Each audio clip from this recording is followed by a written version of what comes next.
Hello guys, good morning यार। Good morning, good evening, good afternoon, good night. कैसे हैं आप लोग? तो आज हमारा 13th डे है 75 आर डे चैलेंज का। 13th day, day 13। और आज 13th डे हम अपना लेक्चर कंप्लीट करेंगे। चैप्टर नंबर 3 पूरी तरह से कंप्लीट होगा। उन सभी लोगों को मुबारक हो जिन लोगों ने चैप्टर 1, 2, 3 सभी साथ में कंप्लीट किया है।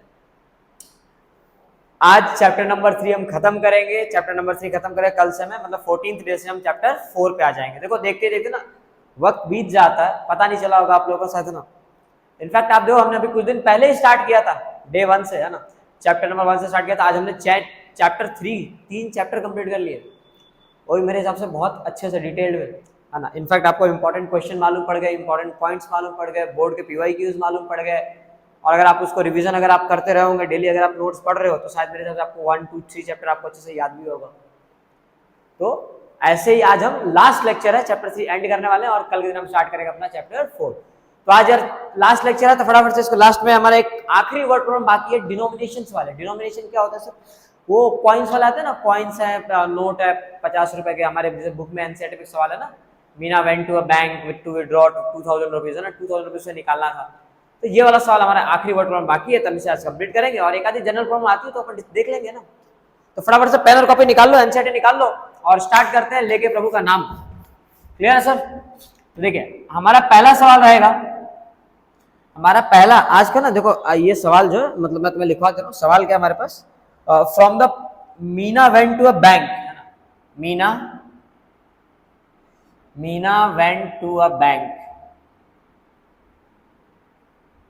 To withdraw. मीना नाम की एक लड़की है, वो बैंक गई है। वो किस लिए गई है? बैंक टू विड्रॉ,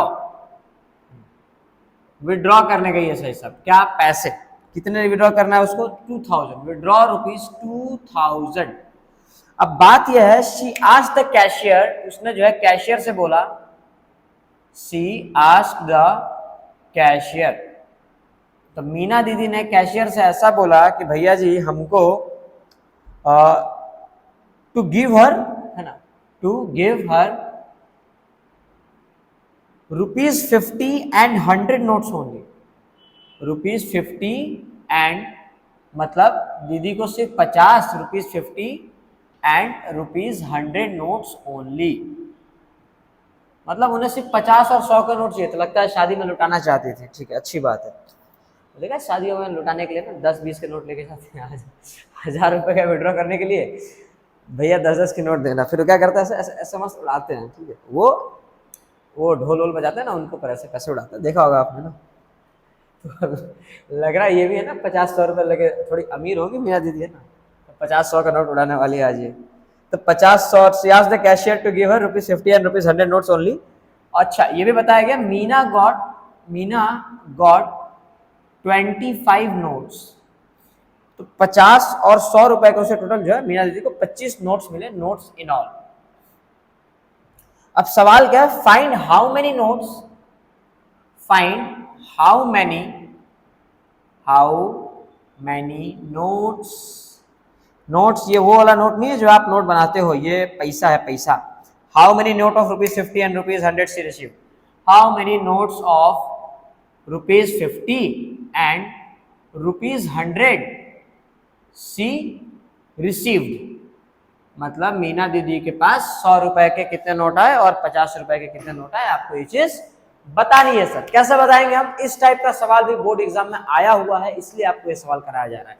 ऑलमोस्ट सभी टाइप के सवाल जो बोर्ड एग्जाम में पूछे जाते हैं वो कवर करने की कोशिश की है मैंने।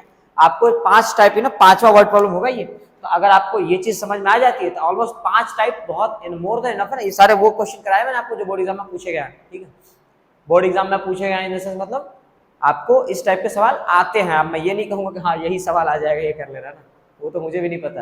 हाँ, इस टाइप के सवाल आते हैं। हो सकता है 50 की जगह तुम्हें 200 का नोट बोल दे, है ना, 1000 का नोट, 1000 का नोट तो बैन है, 200 का नोट बोल दे, 500 का नोट बोल दे। इस टाइप के सवाल आएंगे। करने का तरीका इंपॉर्टेंट है। सब देख क्या करना आपको। मान लीजिए let Meena have X notes of ₹50। मान लिया कि मीना दीदी के पास X नोट है 50 रुपए के। एंड और अभी कहानी खत्म नहीं हुई है। Y नोट्स, कितने नोट्स है? Y Y notes of ₹100 sir. 50 रुपए के एक्स नोट हैं और 100 रुपए के वाई। अब जरा समझना, अगर 50 रुपए का एक नोट हुआ तो 50 रुपए हुए, 50 रुपए के दो हुए तो 50 इंटू 2 100, 50 के 3 नोट 150, 50 के 4 नोट 200, मतलब क्या कर रहे हैं 50 इंटू 4, 4 नोट पे, 3 नोट पे क्या किया 50 इंटू 3, है ना। तो वैसे ही अगर एक्स नोट है तो टोटल पैसा कितना हो जाएगा 50 इंटू एक्स, 50 इंटू मान लो 5 नोट हुए तो 50 इंटू 5 करोगे ना 250 हो जाएगा। तो एक्स नोट है तो 50 इंटू एक्स कर दिया। सिमिलरली अगर वाई नोट है 100 रुपीज का तो क्या हो जाएगा 100 into Y.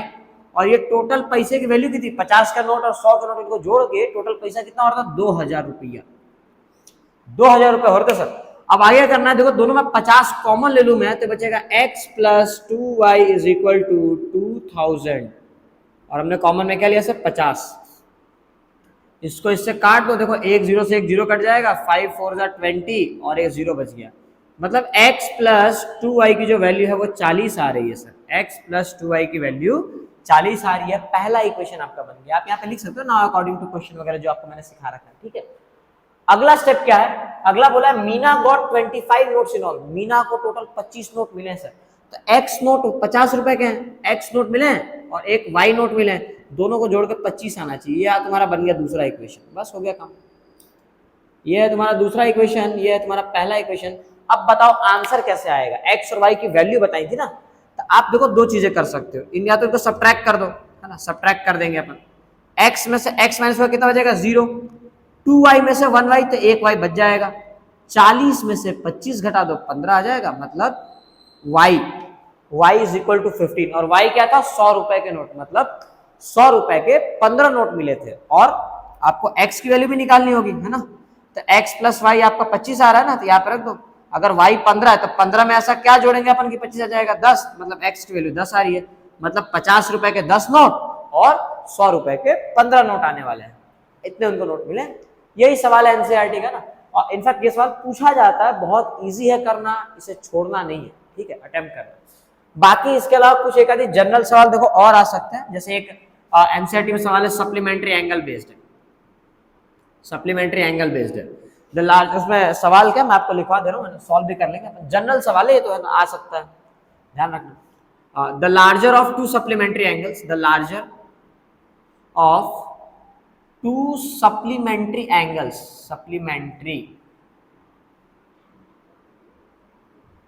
angles exceeds the smaller one by 18 degree.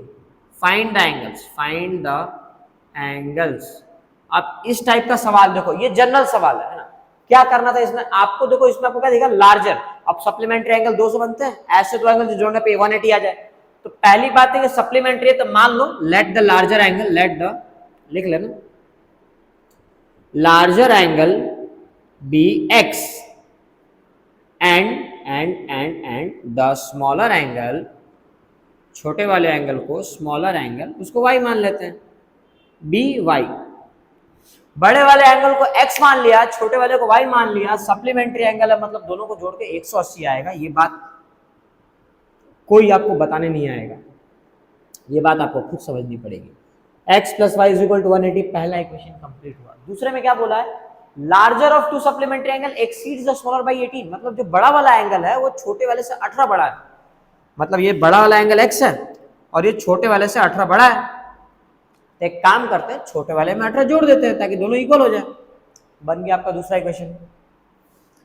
y को इधर लेके आओ तो x minus Y is equal to 18 और इसे आप सॉल्व कर लो, हो गया आपका काम। तो इस तरह से आप ये वाला इक्वेशन भी सॉल्व कर सकते हो। क्लियर है क्या?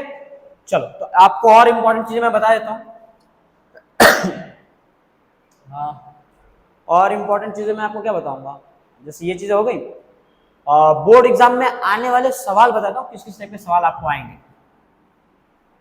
एक आपका वो टाइप ऑफ सॉल्यूशन याद है, यूनिक सॉल्यूशन, नो सॉल्यूशन, वो याद करना, टाइप्स ऑफ सॉल्यूशन वाले, है ना, उसमें सवाल आते हैं। दूसरा वर्ड प्रॉब्लम तो रहेगा ही रहेगा लास्ट में ना, स्टैंडर्ड फॉर्म पे जो पहला सवाल कराया था मैंने, स्टैंडर्ड फॉर्म पे वो वाला सवाल है ना, वो कर लेना। और तीसरा आप जो है, तीसरा और क्या कर सकते हो, हाँ सॉल्यूशन, एलिमिनेशन सॉल्यूशन कर लेना, एलिमिनेशन सब्स्टिट्यूशन कर लेना, ठीक है। ये इंपॉर्टेंट पार्ट्स बता दे रहा हूँ आपको। और लास्ट में आप वर्ड प्रॉब्लम्स को भी कवर कर लेना अगर आपके पास टाइम बचते है तो। बाकी ये सभी चीजें जो मैंने आपको बताई है ना, ये आपको सेक्शन मतलब ओरली आप कर पाओगे, ऐसे सवाल आएंगे, ठीक है। तो बस आज के लेक्चर में हम सिर्फ इतना ही करने वाले हैं, हमने सारी चीजों को कवर कर लिया चैप्टर नंबर 3 के। बाकी चीजों को हम कल के दिन स्टार्ट करेंगे with chapter number 4 quadratic equation, ठीक है सर। तो चलिए अपन मिलते हैं फिर नेक्स्ट लेक्चर में, आज के लिए सिर्फ इतना ही है ना। टिल दैट नोट्स बनाए, कंप्लीट करें और पढ़ाई करते रहें। All the very best to you all. चलो बाय।